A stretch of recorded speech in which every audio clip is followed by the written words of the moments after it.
Fishing was always my escape, a way to unwind and leave the troubles of daily life behind.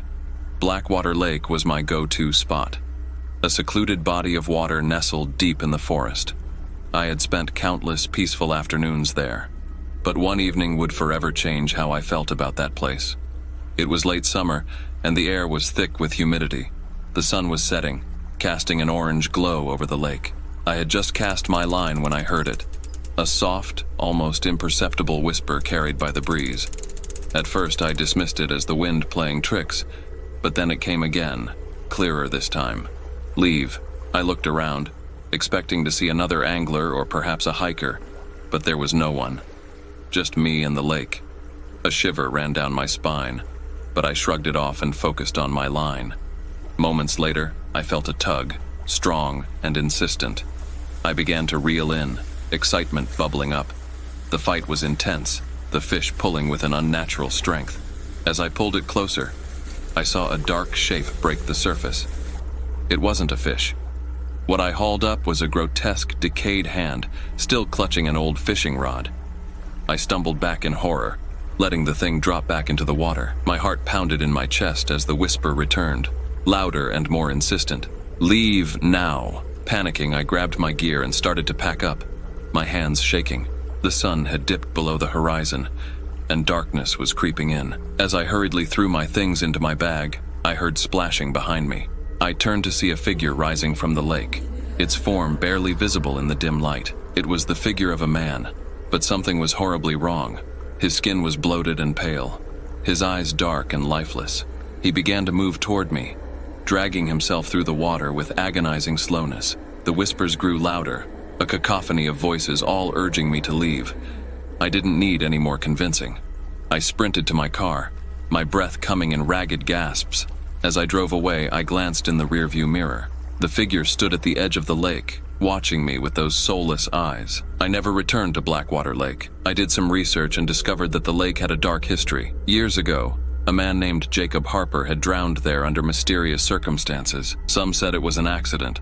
Others whispered about a curse. Whatever the truth, I knew one thing for certain. The lake was haunted, and I had no intention of ever going back. To this day, I can still hear the whispers if I close my eyes and think about that evening. I've found new fishing spots, but none are as serene or as terrifying as Blackwater Lake. It remains a shadow in my mind, a place where the line between the living and the dead is perilously thin.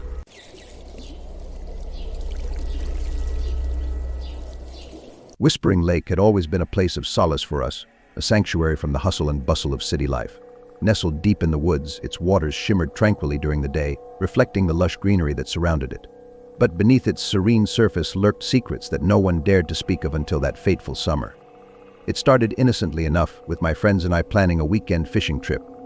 Aiden, always the adventurous one, suggested we camp near the lake for a more immersive experience. Little did we know, the lake had plans of its own. The first sign of trouble came when Aiden experienced a bizarre incident. While fishing near the car park end, he witnessed his interior lights flickering on and off inexplicably. We laughed it off as a faulty wiring issue, dismissing the unease that settled in our hearts. That same night, parked at the opposite end, my own car's alarm blared into the darkness without any discernible cause. The eerie silence that followed was deafening, each of us grappling with a growing sense of unease. But it was the final night that shattered our illusions of tranquility. Alone at the top end of the lake, I awoke to a chilling presence in my makeshift camp. Shadows danced eerily around me as I glanced at my fishing rods, a primal fear gripping my heart. Suddenly, an unseen force yanked me back into my bed chair, immobilizing me. I felt a heavy weight pressing down on me, strange whispers echoing in my ears. Voices, indistinct yet unmistakably menacing, seemed to emanate from the very air around me. Panic surged as I struggled against the invisible bonds, desperate to break free from whatever held me captive. The whispers grew louder, their words unintelligible yet laden with malice. I tried to scream, to call out for help, but my voice failed me. All I could do was stare helplessly at the rods, silently praying that whatever haunted this cursed place would spare me. Just as suddenly as it began, the oppressive weight lifted. Gasping for breath, I sat up, drenched in cold sweat. The night was eerily silent once more, the shadows retreating into the darkness. In the days that followed, I couldn't shake the feeling of dread that clung to me like a second skin. Research into the lake's history revealed chilling tales of drownings and mysterious disappearances, stories whispered among locals with bated breath. Was it merely folklore, or had we stumbled upon something darker? something that defied rational explanation. Whispering Lake had irrevocably changed us. We returned home with a newfound respect for the unseen forces that lurked beneath its placid surface. The tranquility we once sought now haunted our dreams, a reminder that some places hold secrets best left undisturbed. To this day, I avoid lake shores after dark, haunted by the memory of that summer and the chilling whispers that continue to echo in the depths of my mind. Whispering Lake may appear serene, but beneath its tranquil facade lies a darkness that few dare to confront, a darkness that waits patiently for its next unwitting victim.